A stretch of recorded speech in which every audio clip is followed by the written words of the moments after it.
West Coast and East Coast, you can go and get tons of sets. Or if you just want to play enough to get into the bracket, or if you want to take a break in the middle, that's totally fine too. And you can just play as many sets as you want. Yep.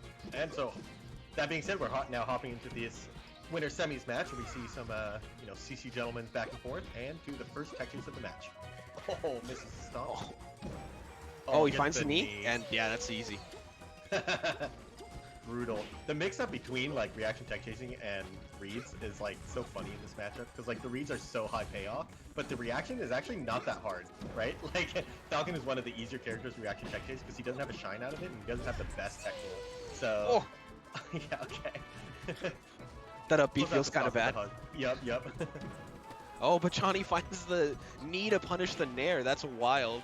Yep, and he gets the back air to cover his double jump here, and from here it's just closing out with a double back air. So, really brutal punish game back and forth. They're kind of just killing each other no matter how it is. Whether it's an edge guard, a tech chase, or a combo, they have ways of closing out the stocks. Oh, he gets the stop. Yep. Gahtzu so far is like 8 for 10 on reads, you know? Oh. Yeah, he windmills him a couple times and then just finds that knee, and it's just a free kill again. Yep. Gahtzu keeping it really close here. Oh! Man, the nair's back and forth, and then you can kind of tell that they both know they don't have a ton of initiative after the nair, so they kind of sit there and like read their opponent's action. But oh my god, the double knee again, but this time it's too low to immediately close out the stock. Oh. Ooh, he punishes the end of the gentleman with a instant up air. That was pretty crazy. Yep, gentleman is technically not safe on shield, and you can kind of vary the timing a little bit to make it tricky for your opponent, but Gahtzu kind of showing that no, it's just not safe on shield and I can't react, so. Johnny actually misses two edgeguard closeouts there. First, the knee doesn't connect the hard hit, and he ends up getting the soft hit. And then second, the Gahtzu just kind of drifts around the back air. But Johnny's able to reclaim control and take the lead again. Yeah, he kind of finds his back air eventually, right? So, and he finds a read here with the knee. And again, the same jump read there. Oh, no. I was going to say the same jump read. It's like a couple times he's kneed him off stage, and then insta turn around and back airs his double jump. And finds the upbeat tech chase on the top platform. All right, 80% is, it's not the end of the world, but it's definitely a nice lead. So even if he goes to last stock here, he has so many more options in neutral. Let's get the tech read here. The reads from Gahtzu are looking insanely strong right now. Ooh, but Johnny just finds a stop knee. So that's kind of the benefit, right? Like once you've given yourself a lead, like Gahtzu needs to find a grab into a big tech chase into a combo, and Johnny just needs any straight hit. And that's what he kind of finds, a stray stomp, and that just guarantees the kill. So kind of cashes in on the lead that he already had there to close out game one, and he's on the board.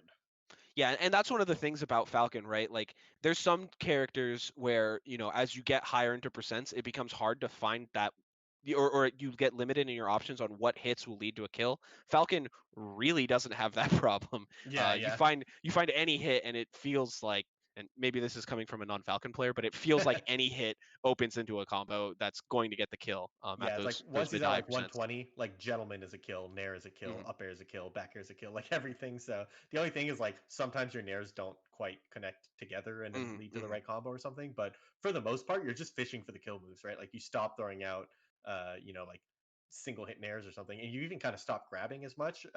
So sometimes people like start shielding too much, which can become too predictable. But the fact that you can kind of just spam back air, which is like a really fast kill move that's unpunishable. So. Oh, yeah, low percents, it's a nair war. And Johnny continually finds those nair into grab. I know that in the Spacey matchup, there's like SDI options to get out of that. Is that also true for Falcon? Yep, it is. I think it's pretty universal. So like everyone can SDI out and get out, and it is doable in reaction, but it's really, really hard. If you haven't like specifically practiced that in 20XX and then practiced it in friendly to make sure you can get the reaction. That being said, if they're doing full approaching nairs like that, it's different, right? That's specifically for like nairs in place. Oh, nice. Yeah, oh my gosh, so Gahtzu just deleting stocks here. The first stock, he caught Johnny going for a down tilt, like a CC down tilt, and he just short hops over the down tilt and gets a strong knee. Yep. Here he gets the double back air again. I think he's intentionally doing the soft back air and the strong back air there. So nice little setup to close out the stocks. You can kind of do whatever you want when Falcon's off stage. Like, pick your aerial, you know, they all kill. But I kind of like that he has like an optimized little setup to push him off stage. Yeah, and I'm sure as a Falcon main himself, it feels nice to finally do that to somebody else, because usually it's Johnny getting punished, you know, by any other character for having ever let himself get off stage. Yep, exactly. And here we see Gahtzu do something similar. He does the soft knee into the up air, which is similar to the soft back air and the back air. So just like, since you can combo like one more move, you just, oh my god! Holy the stomp moly. and a shield drop up air and a single hit in air, and then he kind of drops it. But that was looking like he was about to get the up moves. Oh, nice. Catches the no tech, and he's able to just close out that game really quick. A 3-stock by Gahtzu after losing game 1. Pretty impressive. Yeah, and that's the Gahtzu classic, losing a game and then going off the next one, you know? Like, I don't know why this is such a consistent theme. I'm not willing to call it a Gahtzu classic if he didn't end the previous game with a Falcon punch as he dies. The runoff fastball Falcon punch was like the most decisive way to kill yourself. I really liked it. So, yeah, since we do have a Ditto, stage counter pick doesn't matter. It's kind of going to be one of them is going to pick FOD because they think they like it more than the other one. Or they're just both going to avoid it all sets. Other than that, I don't think it matters that much.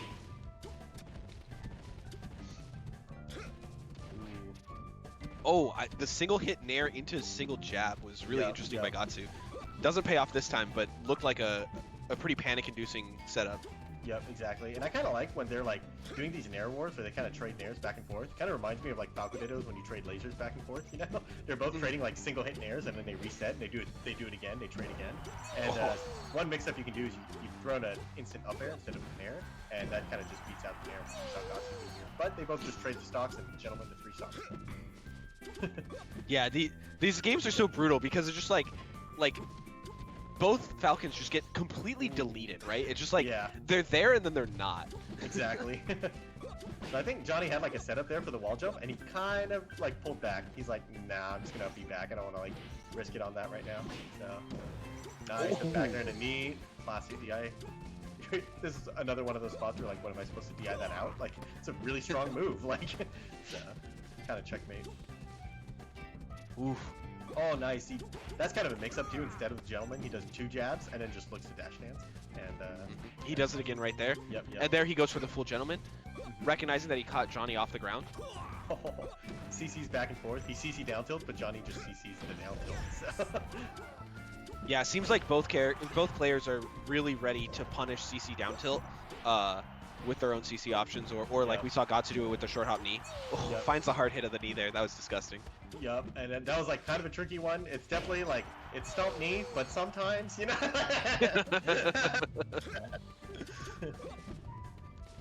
Johnny has a full stock lead here. It's like, for whatever reason, he shows the Yoshi Story counter pick, and it's working out. Oh, he ends up grabbing the wrong way, and Gahtzu's able to punish him for it. Yep. That's a pretty tricky, like, this is like kind of why you go for the reads in this matchup. You kind of saw he did 2 down throw reactions, and then Johnny slid off and grabbed the ledge, right? So you kind of have to go for the reads, otherwise you're just letting them grab the ledge for free. Oh, big mistake there. Kind of like barely misses the up air and misses the stage and misses his chance at a win on that game.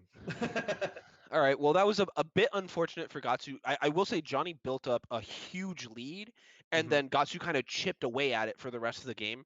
He wasn't able to make it all the way back, but it did feel like he had a good bit of control for the latter half of that game. So curious to see if he can carry that into Game 4 and try to reclaim that even footing and force Game 5. Yeah, it's like with punish games this brutal, it never feels like either player's out of it, right? Like Gahtzu is just like, well, you could get one more read like he did last stock, you know? But yeah, for Johnny seemed a little bit cleaner, especially on the CC interactions there. They would CC back and forth, but Johnny would come out on top in the end.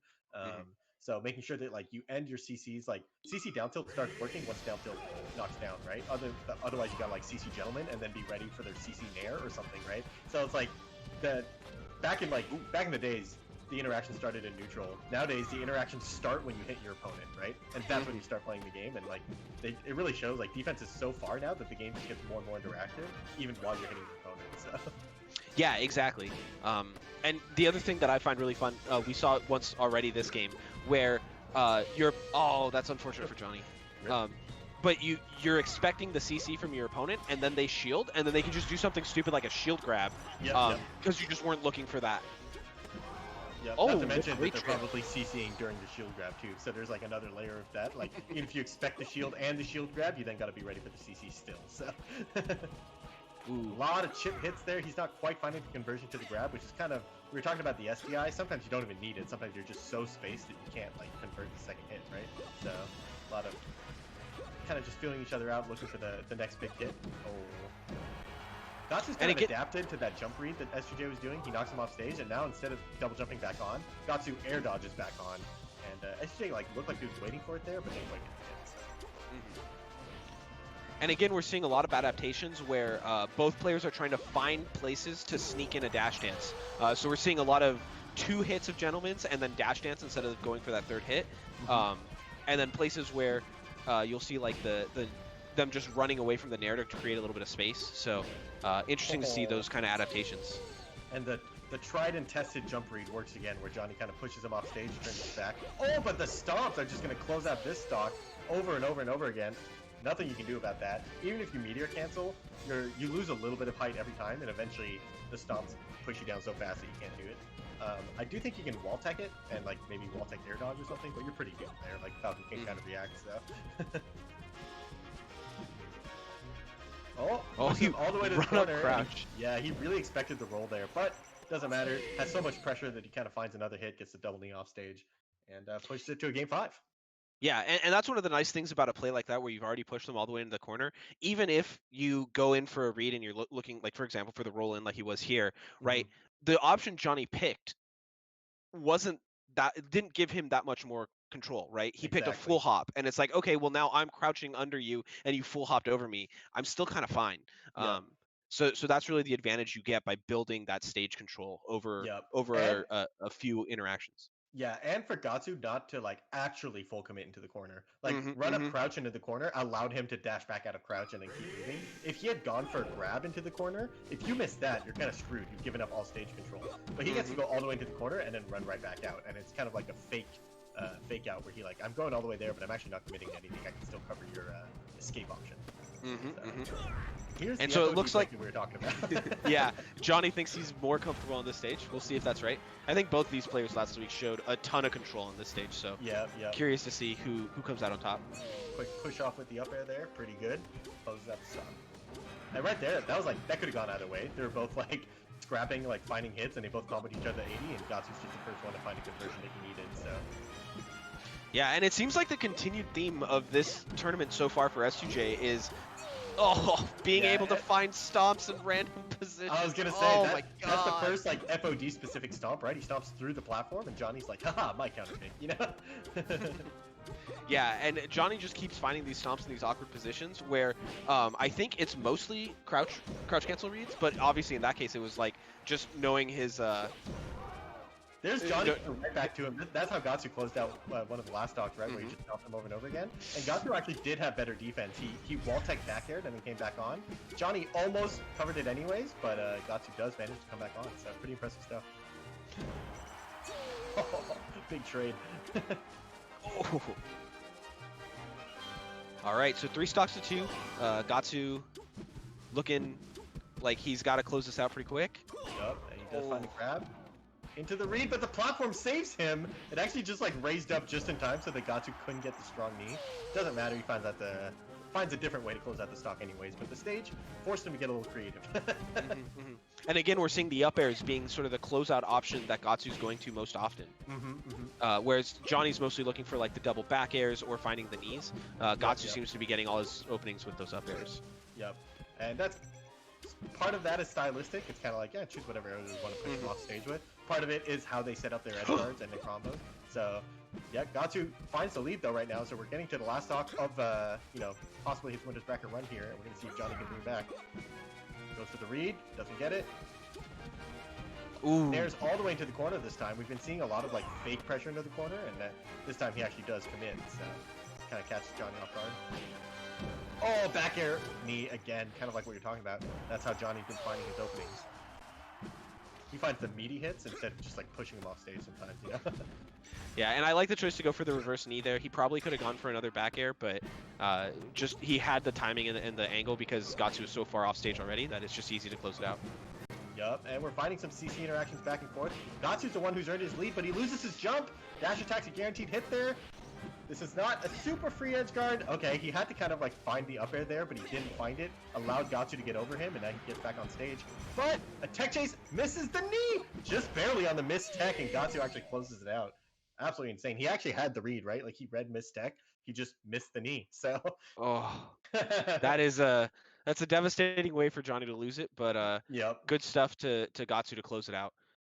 Yep. I mean, they both kind of had opportunities back and forth that they kind of dropped, right? So it's like I think they both had each other off stage like twice, and they both dropped the guaranteed edge guards. So Johnny's got to be kicking himself, but also that was so close that when it comes down to one interaction, it's like, that's the game, like you got to win by more than that. So Yeah, exactly. can't be too upset. So it does look like we're gonna have the Gahtzu Ginger rematch for the winners final set, and Johnny's gonna join SFAT down there in the losers bracket as they battle it out.